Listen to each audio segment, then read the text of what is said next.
Good morning class 12। हम लोग मलबे का मालिक पढ़ रहे थे।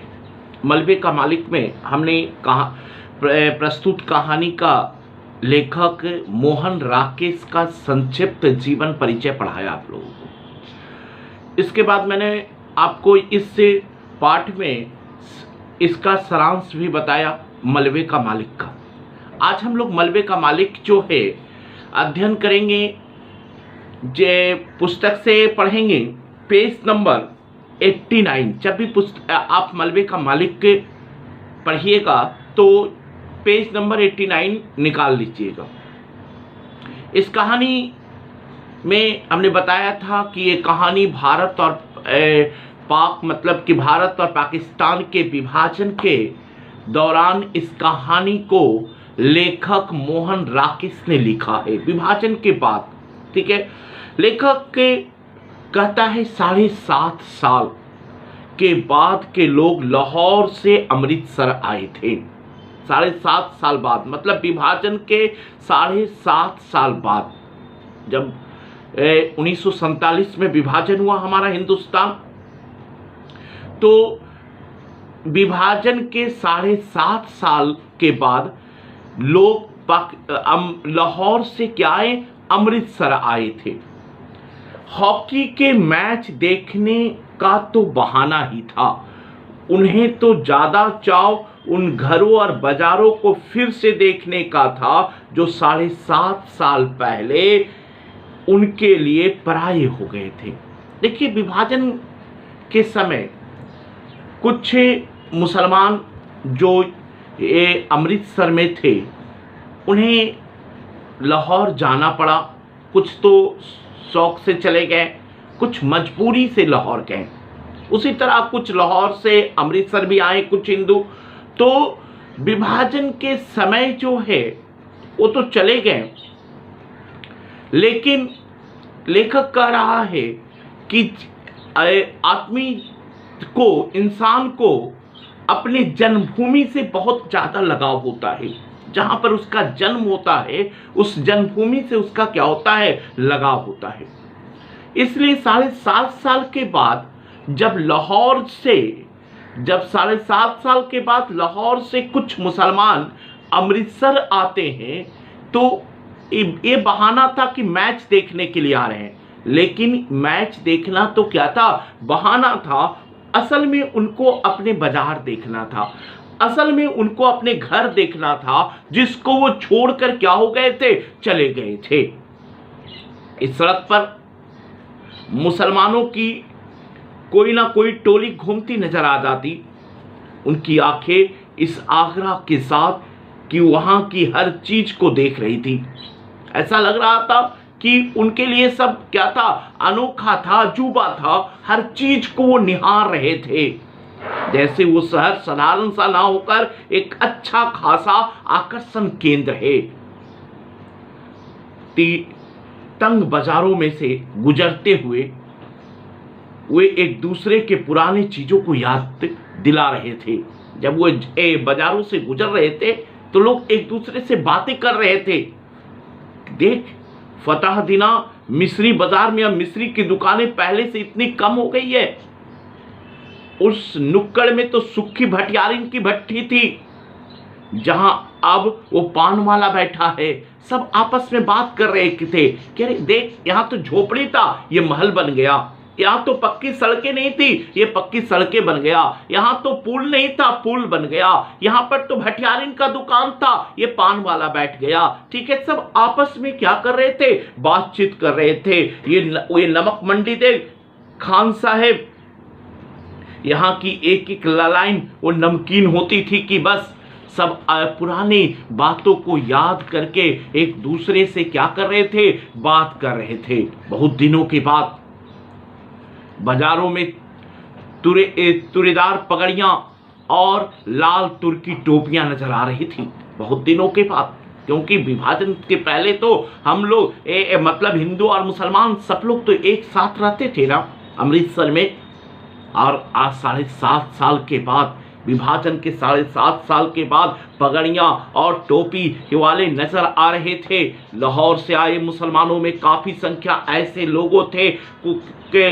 लोगों की थी जिन्हें विभाजन के समय मजबूर होकर अमृतसर जाना पड़ा था।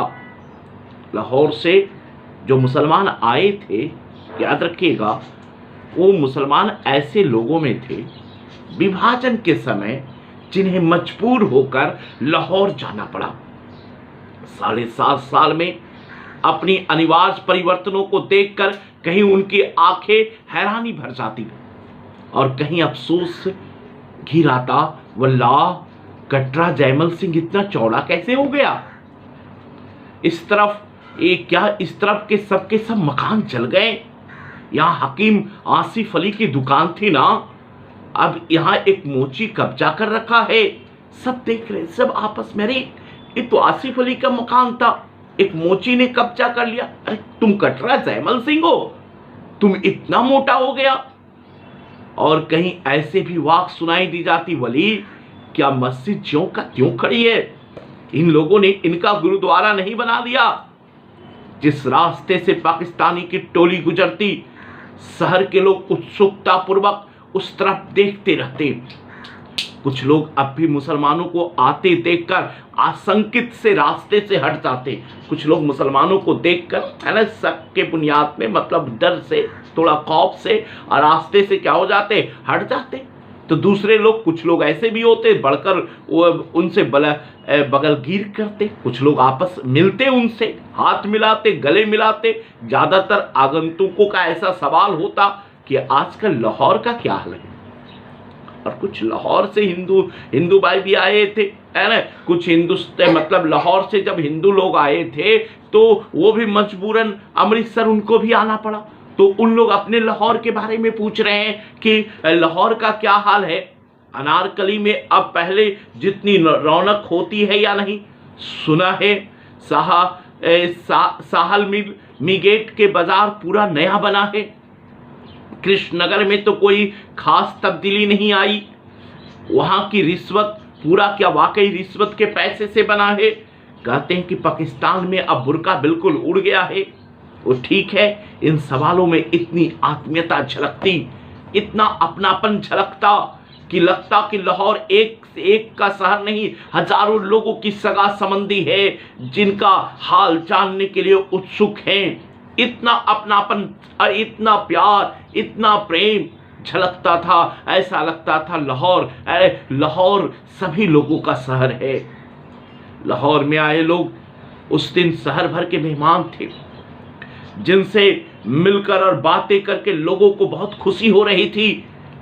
बहुत लोग खुश हो रहे थे, आपस में मिल रहे थे, क्योंकि पहले तो एक साथ रहते थे ना, सब तो एक दूसरे के दोस्त थे, सब लोग तो एक दूसरे के रिश्तेदारी क्यों की तरह रहते थे। सब तो अपने मतलब कि अपने भाईचारों के साथ आपस में रहते थे। विभाजन के बाद इस दृश्य जब सामने आया तो लोग आपस में मोहब्बत से मिल रहे थे। बाजार बांसा, अब कहानी का मोड़ है, जो इस कहानी में बाजार बांसा के बारे में सबसे ज्यादा लेखक लिखा है। बाजार बांसा, याद रखिएगा बाजार बांसा क्या है। अमृतसर का एक उजड़ा सा बाजार है। बाजार बांसा अमृतसर का एक उजड़ा सा बाजार है। ऑब्जेक्टिव क्वेश्चन में आता है कि बाजार बांसा क्या है। जहां विभाजन से पहले ज्यादातर निचले तबके के मुसलमान रहते थे। पार्टीशन से पहले, विभाजन से पहले जहां निचले तबके के मुसलमान रहते थे, वहां ज्यादातर निचले तबके का मुसलमान समझते हैं, मतलब कि जैसे धुनिया, मुसलमान में भी जात होते हैं, जोलहा, तो निचले तबके के मुसलमान, ठीक है, और छोटे काम करने वाले। वहां ज्यादातर बासों और सहतीरों की ही दुकान थी। तीर कमान बास का दुकान थी। सब की सब एक आग में जल गई थी। बाजार बांसा की वो आग अमृतसर की एक भयानक आग थी, जिससे कुछ देर के लिए तो सारे शहर के जल जाने का अंदेशा पैदा हो गया था। एक बार बाजार बांसा में बहुत भयानक आग लगी थी।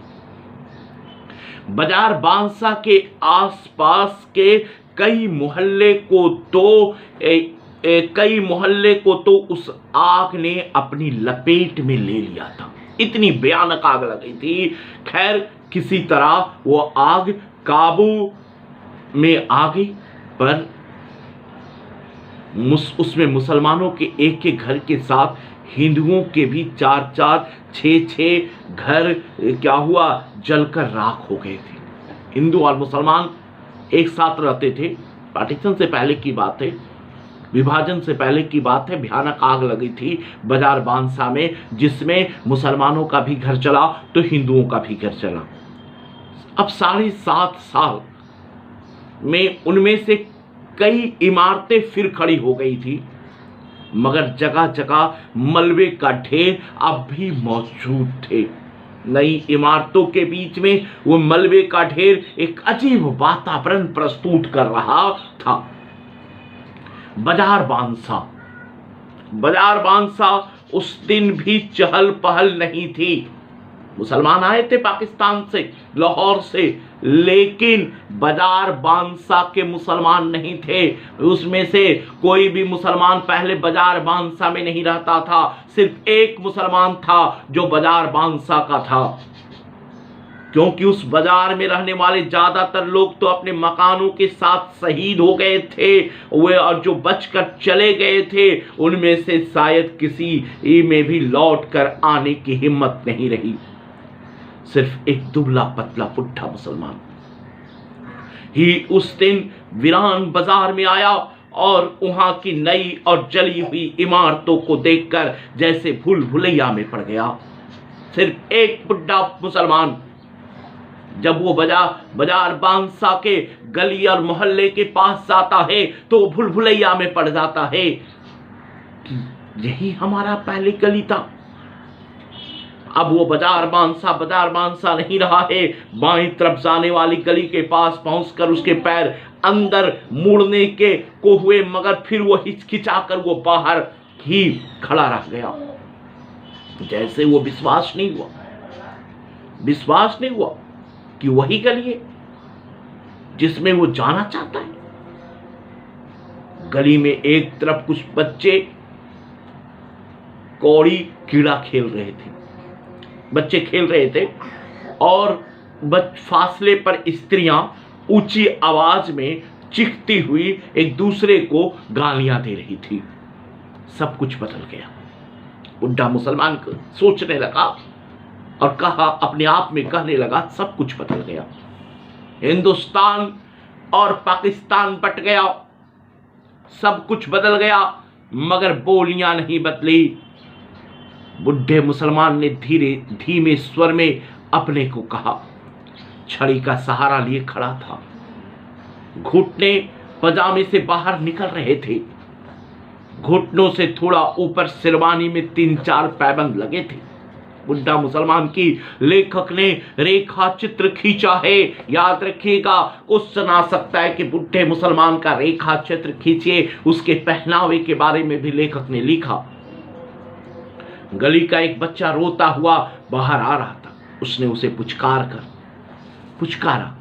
बुढ़ा मुसलमान ने उसे क्या किया? पुचकारा, इधर आ बेटे, जरा तुझे चिज्जी देंगे। कुछ मतलब कि वस्तु सामान देंगे, पैसा देंगे, आजा चिज्जी देंगे। और वो अपनी जेब से हाथ डालकर उसे देने के लिए कोई चीज ढूंढने लगा। बच्चा एक क्षण के लिए चुप हो गया, लेकिन फिर उसी तरह ओठ बिसूर कर रोने लगा। एक 16-17 साल की लड़की गली के अंदर से दौड़ती हुई आई और बच्चे को बाह में पकड़कर गली में ले चली। बच्चा रोने के साथ साथ अपना बाह छुड़ाने के लिए मचलने लगा। लड़की ने उसे अपनी बाहों में उठाकर साथ सटा लिया और उसका मुंह चूमते हुए बोली, चुप कर कसम खाने, रोएगा तो मुसलमान तुझे पकड़ कर ले जाएगा। कह रही हूं ना, चुप कर। बच्चा को वो लड़की क्या करती है, घर ले जाती है। अब आगे के दृश्य हम लोग नेक्स्ट क्लास में पढ़ेंगे कि बुढ़ा मुसलमान उस गली में किस तरह प्रवेश करता है। क्या उस बुढ़ा मुसलमान के नाम से आप तो प्रचलित होंगे, क्योंकि मैंने सारांश में बताया था जो इस कहानी का मुख्य पात्र है गनी मियाँ, जिसका पूरा नाम है अब्दुल गनी। बाजार बादशाह का था। आगे क्लास में हम देखेंगे कि किस तरह बुढ़ा मुसलमान जो है गली में प्रवेश करता है और क्या वो अपना घर देख पाता है। इसको हम लोग नेक्स्ट क्लास में पढ़ेंगे। धन्यवाद।